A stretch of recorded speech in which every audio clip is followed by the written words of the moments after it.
अधर में लटके सियासी अग्निवीर। क्या भाजपा दांव लगाएगी होशियार ठाकुर और आशीष पर? अपनों की नाराजगी व चुनाव परिणामों ने बदले समीकरण।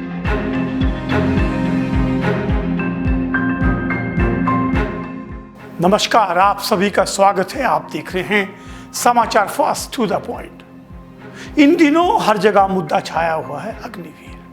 अग्निवीर को लेकर कांग्रेस ने चुनावी मुद्दा बनाया। वहीं अब एनडीए की सरकार शपथ ले रही है और एनडीए के सहयोगी कहीं ना कहीं अग्निवीर योजना को पुनर्विचार की मांग कर रहे हैं। लेकिन आज हम बात कर रहे हैं सियासी अग्निवीर की। जी हाँ, हिमाचल प्रदेश के 3 सियासी अग्निवीर हैं।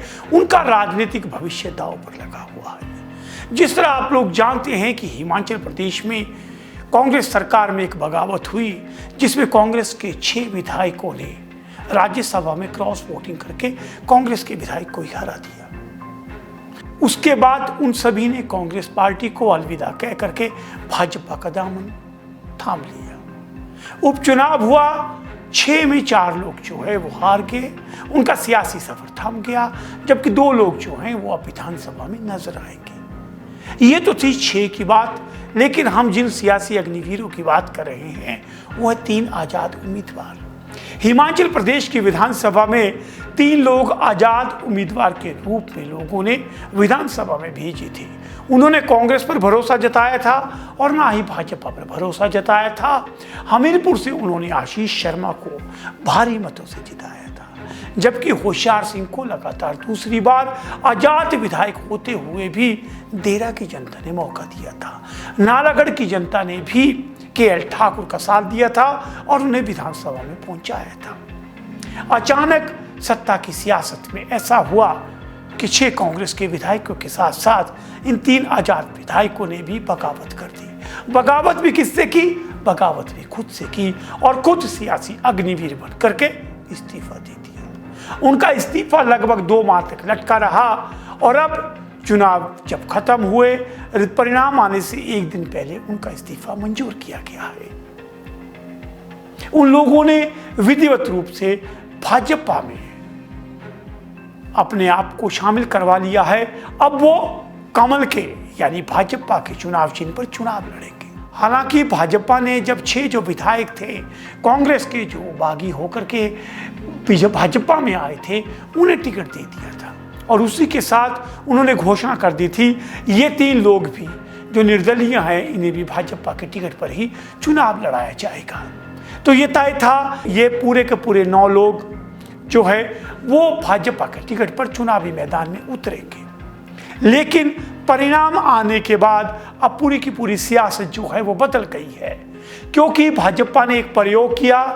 6 बागी विधायकों को कांग्रेस के अपना टिकट दिया और चुनाव लड़ाया, लेकिन उसके परिणाम सकारात्मक नजर नहीं आए। भाजपा को अपनी 4 सीटों पर जो है हार का मुंह देखना पड़ा और 2 सीटें उन्होंने जीती है। लेकिन इसी के साथ सबसे बड़ा जो सवाल उठ के आया है कि ये जो प्रयोग किया था भाजपा ने, अब 4 हार के बाद क्या वो इस प्रयोग को दोहराएगी? क्या भाजपा एक बार फिर से जो उनका पार्टी कैडर है, जो उनका बना बनाया संगठन है, उसको नाराज करने का एक हिम्मत जुटा पाएगी? क्या भाजपा भीतरघात जो भाजपा में 4 सीटों पे हुआ है, एक बार फिर से उस भीतरघात को सहने की तैयारी पर है? क्योंकि अगर मैं बात करूं नालागढ़ की, अगर मैं बात करूं हमीरपुर की और अगर मैं बात करूं देरा की, वहाँ पे भाजपा का संगठन है, भाजपा के बड़े चेहरे हैं जिन्होंने पहले चुनाव लड़ा था और तगड़ी टक्कर दी थी। लेकिन अब इन 3 के आने के बाद सियासी सत्ता में बदलाव आया है और ये जो 4 लोग हारे हैं उसके बाद पूरी भाजपा को अब पुनर्विचार करने की ज़रूरत पड़ गई है कि क्या वो इस प्रयोग को दोबारा दोहराएंगे या नहीं दोहराएंगे। वहीं अगर मैं इन बागी विधायकों की बात करूं तो 6 के भविष्य का निर्णय तो जनता ने कर दिया है। अब इन 3 की बारी है और सबसे बड़ा सवाल कि इन चुनाव परिणाम के बाद ये जो सियासी अग्निवीर हैं जिन्होंने मात्र 15 माह के कार्यकाल में ही इस्तीफा दे करके भाजपा का दामन थाम लिया, क्या इन सियासी अग्निवीरों को भाजपा की ओर से कोई राजनीतिक सहारा मिलेगा? क्योंकि जैसे ये तीनों भाजपा में आए थे, स्थानीय स्तर पर इनका बहुत ज़्यादा विरोध हो रहा था। डेरा में धवाला बगावत करते हुए नजर आए, वो स्थिति नालागढ़ में नजर आई और हमीरपुर में भी वस्तुस्थिति इसी तरह की देखने को मिलेगी। अब देखना है कि इन तीनों के भविष्य का क्या होता है, क्योंकि पहले संभावना थी कि 9 सीटों पे उपचुनाव होगा, लेकिन विधानसभा अध्यक्ष ने इनका इस्तीफा मंजूर नहीं किया। इनसे कई जवाब मांगे, मामला कोर्ट में भी गया, लेकिन उन 6 के साथ इन 3 का उपचुनाव नहीं हो पाया। अब 6 माह में इनका उपचुनाव होना है, लेकिन अब स्थितियां पूरी तरह से बदल चुकी है।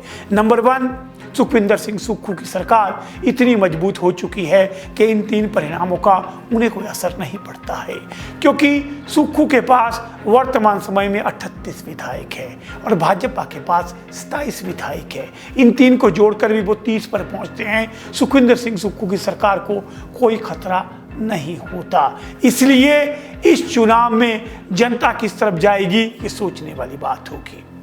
दूसरी बात कि अब स्थितियां बदल चुकी है। भाजपा अपने बने बनाए संगठन के साथ क्या उनकी बगावत को जो है एक बार फिर से मोल लेगी? क्या वो एक बार फिर से नए चेहरों पे दांव लगाएगी? क्योंकि पुराना उनका प्रयोग जो है वो सफल नहीं हो पाया है। वहीं इस बार भाजपा को पता है वो लहर भी नहीं होगी कि सरकार बदलने वाली है। और तीसरी और आखिरी बात, इन तीनों के भविष्य के फैसला पूरी तरह से भाजपा के हाथ में है। अगर भाजपा कई टिकट बदलती है तो क्या ये एक बार फिर से निर्दलीय होकर के जनता के पास जाएंगे?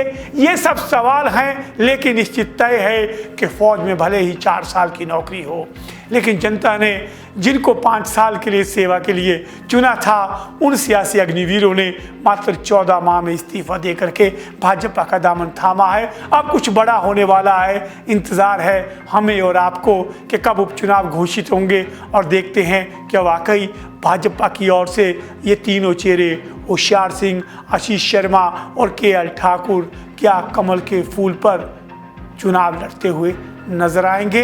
ऐसी खबरों के लिए आप हमारे साथ जुड़ते रहिए और देखते रहिए समाचार फास्ट टू द पॉइंट।